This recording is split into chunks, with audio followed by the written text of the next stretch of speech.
Over the last 20 years, we're slowly watching a country that was dominated by sports. Everyone watched sports, everyone's obsessed with sports, the rivalries, the stories, etc., has transitioned to a society where pop culture is much more dictated by technology and by social media. Therefore, sports have become less important. And a great example of this is over at Meta. They're trying to poach OpenAI engineers, and they're paying them $100 million plus a year. It's not one person, it's many people. And so if Mark Zuckerberg, who is one of the, whether you like him or not, one of the smartest people in the world, but also one of the most influential people in the world, if he's spending hundreds of millions of dollars on an employee for a yearly salary, it's not like a one-time bonus, it's a literal salary, and he's paying more than LeBron James is getting paid in the NBA, the most popular, famous, successful player in the history of the NBA, what does that tell you about the world and where it's going? Well, for me, it tells me that, number one, the companies feel like they need to do everything they can to win the AI race. It's existential to them. And what's really interesting is you don't see Mark Zuckerberg poaching TikTok's employees, paying them hundreds of millions of dollars. But he is with OpenAI. So what does that tell you about what he thinks about TikTok? He's not overly concerned about it. Sure, it's a competitor. Sure, it's probably cut into a lot of market share, especially for Instagram. But it's not an existential threat like ChatGPT might potentially be. And when you look at it from the surface level, you might think, well, why in the world would he care about that? How is ChatGPT a competitor to Meta? And the answer is it's not at this moment in time. Well, it is in the sense that, it's gaining users every single day, and the amount of time used per day is increasing exponentially for all those users. But the real thing that we have to think about is how the AI social media platform has yet to be birthed. And I said this the other day in one of my videos. My big prediction over the next couple of years is we're going to have an AI-based social media platform. I have no idea what it'll look like. I have no idea what the feature sets will be. I have no idea about any of it except for the fact that it will exist. And I think this is a pretty easy thing to assume and to guess if you just extrapolate forward and think about the rate of progress and growth. So if someone like Mark Zuckerberg spending that kind of money, XAI, ran by Elon Musk, is raising trillions of dollars and building giant data centers. Obviously, the US government's investing hundreds of billions of dollars into this. Like, what I'm getting at is that, number one, technology is the new sports. So where an employee goes, where he gets hired by, it's creating a lot of media attention and entertainment, and people are plugged in. It's really interesting.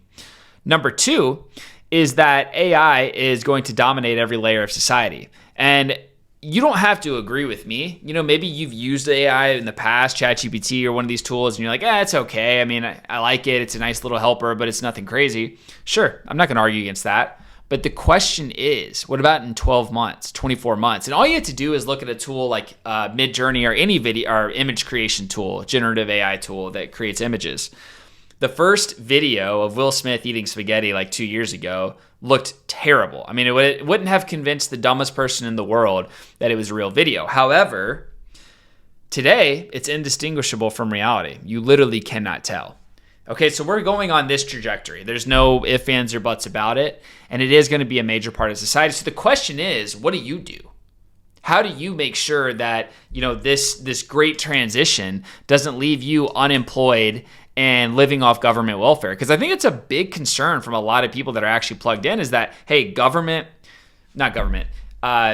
people are going to get eliminated from their jobs. And as a result, companies are going to be way more lean. As a result, the top 1% is going to be the top 0.001%. There's going to be no middle class, and there's going to be the top and the bottom. It's a very real concern. It's one that I have. It's one that you should have too.